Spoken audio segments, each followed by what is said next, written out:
copains, c'est notre dernière journée, dernière matinée pour le moment, il est 8 heures presque, de visite et d'exploration. Nous allons arriver d'ici pas longtemps, une petite heure, une demi-heure, je ne sais pas encore, nous allons arriver à Deception Island.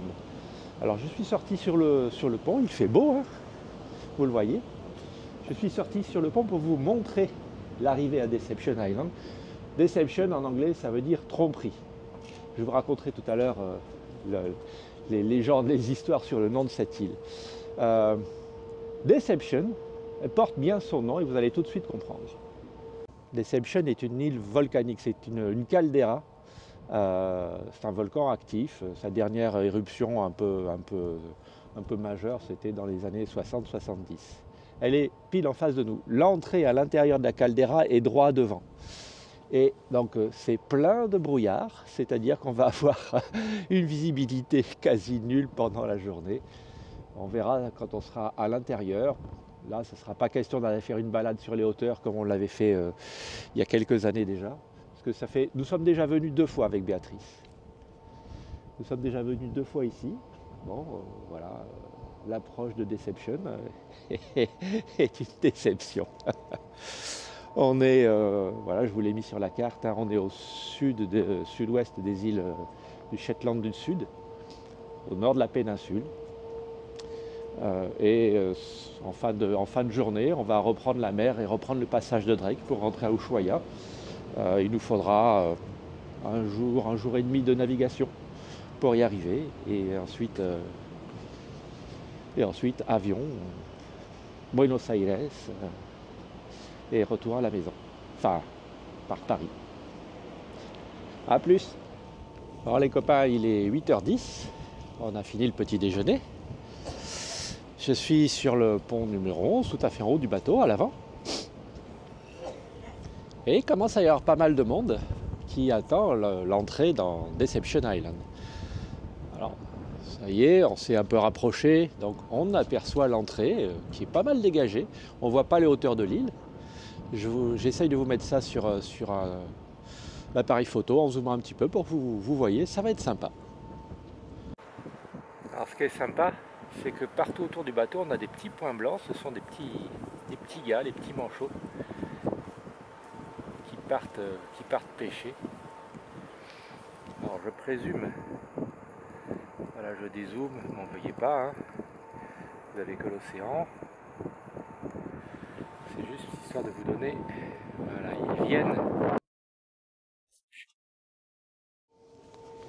ils viennent de Deception, donc, et ce qui est surprenant, c'est que ça fait bientôt 1 heure qu'on en croise en mer. Et déjà hier soir, quand nous sommes partis de la péninsule, on était déjà bien au large. Il y en avait encore qui se baladaient. Je n'ai aucune idée de comment ils se repèrent, parce que vous avez vu, ils sont tout petits, ils font 40-50 cm de hauteur. On en a croisé à plusieurs dizaines de kilomètres des côtes. C'est impressionnant. Tant que je vous tiens, une question qu'on se pose, Béatrice l'a posée à l'une des naturalistes qui est un petit peu spécialiste, c'est pendant l'hiver, donc juin, juillet, août, enfin, les mois où il fait un froid considérable, où il y a de la banquise et il n'y a pas de vie sur le territoire, les manchots s'en vont. Où vont les manchots? Ils sont des dizaines, des centaines de milliers au total à quitter la péninsule, à quitter la Géorgie du Sud, à quitter voilà, le continent pour les manchots empereurs. Et personne, il semblerait que personne ne sait réellement où ils vont. Est-ce qu'ils restent en mer pendant 4 à 6 mois, le temps de revenir, se reproduire, etc., ou réalimenter les poussins en Géorgie du Sud, qui ont grandi et qui peuvent passer 4 mois sans manger en attendant le retour des parents?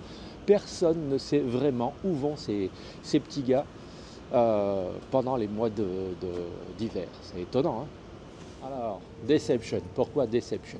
Je vous l'ai dit tout à l'heure, Deception, on va se tourner face au soleil, on a Deception derrière là-bas.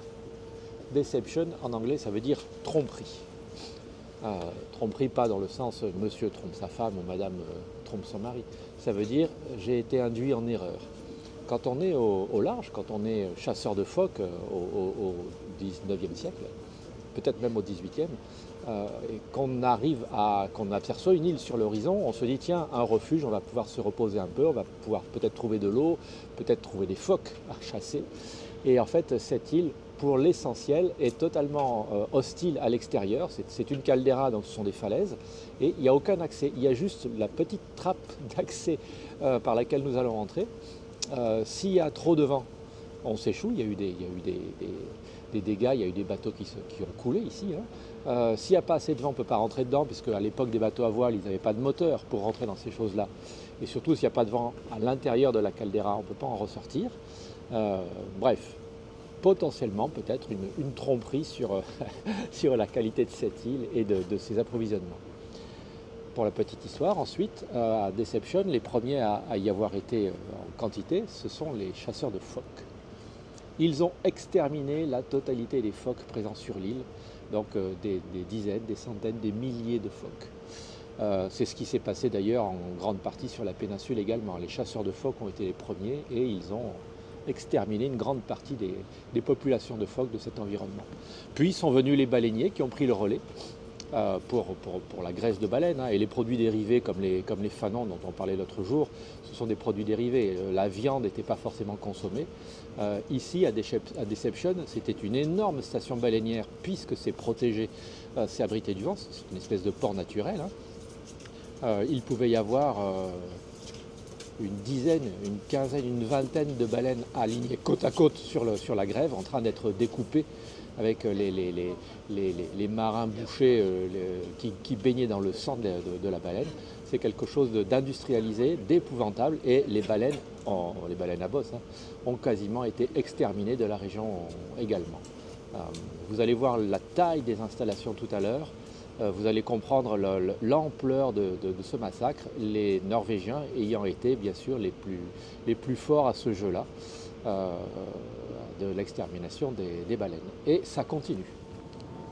Quand je dis ça continue, ce n'est pas la chasse à la baleine intensive ici qui continue, elle est interdite depuis un bout de temps maintenant. Ce qui continue, c'est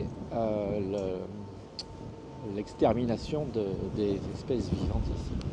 Depuis de nombreuses années, là encore c'est la Norvège qui est en tête de liste, il y a d'énormes bateaux de pêche que nous ne voyons pas, mais qui sont là pourtant, qui pêchent le krill.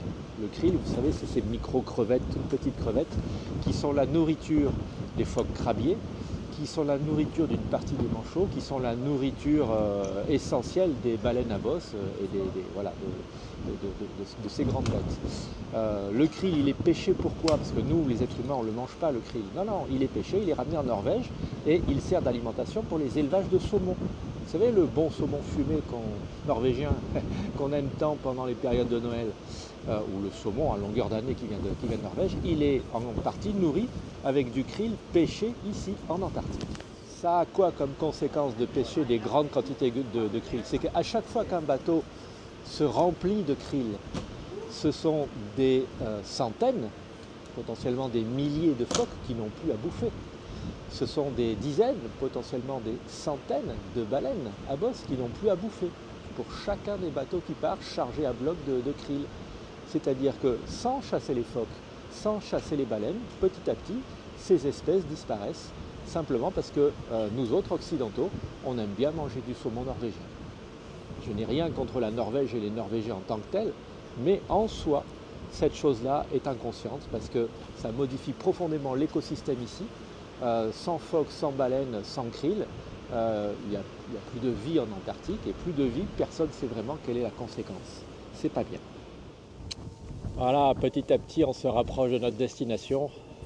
Encore une demi-heure, trois quarts d'heure, et on va pénétrer à l'intérieur de Deception. Alors, vous le voyez pas à partir d'ici, mais hier, j'ai pu avoir l'occasion d'apercevoir la carte marine qui sert aux navigateurs à rentrer dans Deception. Ils ont c'est évident quand on connaît l'endroit, ils ont les caps, les distances et les points tournants très précis à suivre quelques milles nautiques avant l'entrée pour être sûr d'engager le chenal d'entrée avec le bon cap, donc la bonne profondeur. C'est extrêmement précis comme navigation. Bon, j'ai Béatrice au premier plan qui nous filme l'entrée.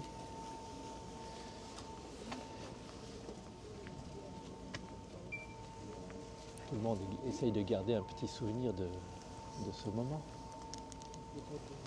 Coucou Béatrice!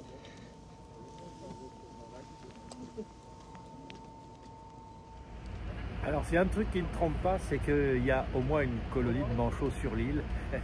C'est l'odeur qui ne trompe pas. Ça sent déjà la terrine de poisson, les rillettes de poisson faites maison. Ouais, ça c'est caractéristique. Alors on approche de l'entrée, hein, l'entrée est à ma gauche là, mais vous pouvez déjà voir de vos propres yeux, non pas ce que les marins voyaient dans les sites passés, c'est vrai, mais ce que nous on voit, c'est une île volcanique, roche noire, les quelques bouts de plage, il n'y en a pas à l'extérieur, de sable noir. C'est pas un environnement qui donne envie. En tant que touriste, on peut avoir envie d'y aller, mais en tant que pêcheur, c'est quand même flippant, il n'y a que des falaises. Ça, c'est le pilier gauche de l'entrée, et une partie de l'énigme est résolue, puisque là, ici, vous laissez bien maintenant, hein, on a une jolie colonie de manchots jugulaires. C'est les petits copains qu'on voit se balader en mer depuis plus d'une heure maintenant. Ils vivent là. Alors, il n'y a plus de neige, on voit plus les autoroutes à manchots, mais il y en a quand même. Vous connaissez maintenant, quand il y a une manchoterie quelque part en altitude, il y a des endroits de mise à l'eau. Alors, il y en a un là. Donc là, on peut imaginer que c'est une plage et puis qu'il remonte par là. Ok. Mais il y a aussi un site de mise à l'eau plus loin là-bas. Là-bas. Et eux, par où est-ce qu'ils passent? Des SLS. Là, tout droit, probablement. Ça y est les amis, on rentre à l'intérieur de Deception. Et je le prouve. Terre d'un côté, falaise de l'autre. On va s'approcher. Quand je dis falaise, on passe vraiment pas loin, hein. C'est toujours aussi spectaculaire.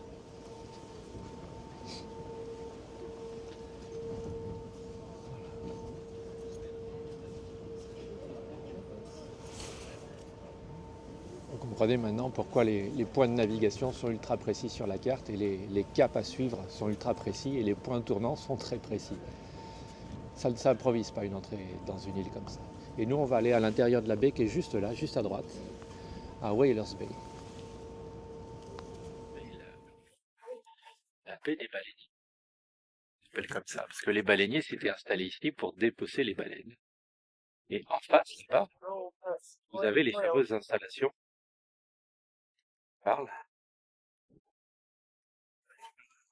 Vous allez avoir une idée de la taille des citernes pour stocker l'huile de baleine.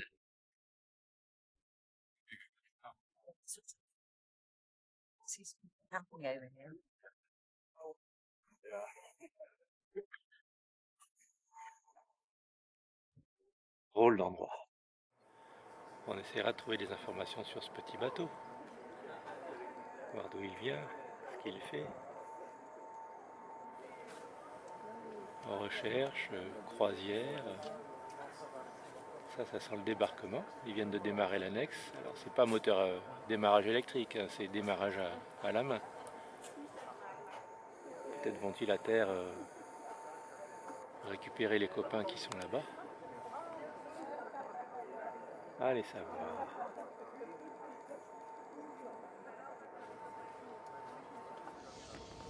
Alors quelque part sur la côte, par-ci par-là, il y a des balises, des sismographes un petit peu partout pour mesurer l'activité de l'île. Je vous le redis, c'est un volcan actif, il ne va pas exploser aujourd'hui. Si c'était le cas, vous n'auriez pas cette vidéo, évidemment. Mais il réexplosera. Il y a des scientifiques qui viennent ici et là, le bateau de croisière, le bateau à voile, le voilier dont je viens de vous montrer quelques images, je pense qu'ils ont mis quelques personnes à terre. Il y a une grosse guitoune jaune là-bas sur, sur la langue de sable. Quand nous aurons débarqué, on pourra avoir quelques manchots par-ci par-là. On pourrait avoir aussi des otaries à fourrure, ça serait les premières que moi je verrai ici cette année. C'est un endroit où il y en a pas mal et il ne faut pas trop s'en approcher, elles sont hyper territoriales. C'est pas que c'est dangereux, enfin si c'est dangereux, c'est pas agressif, mais faut pas les embêter, ça mord et ça a des belles dents. On verra si on en croise. Voilà, on s'est pas mal rapproché du bord. On a une belle vue sur les anciennes installations.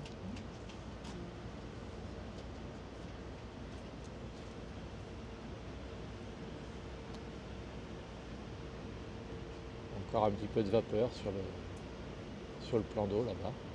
Probablement une résurgence.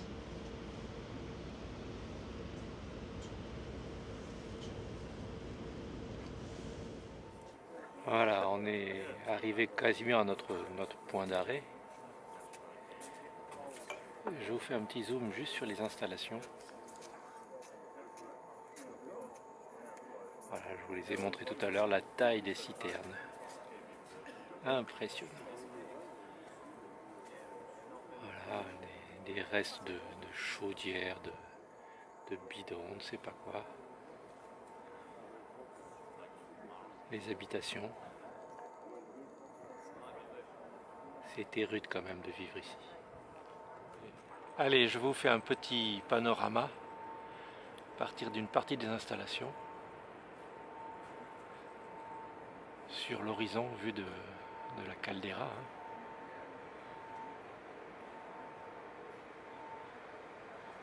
C'est immense. Je ne connais pas son diamètre par cœur. J'essaierai de vous le mettre en commentaire. Mais c'est immense.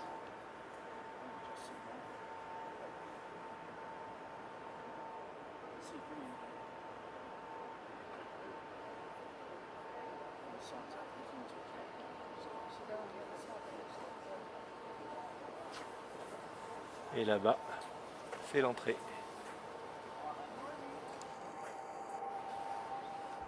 Pas large, hein.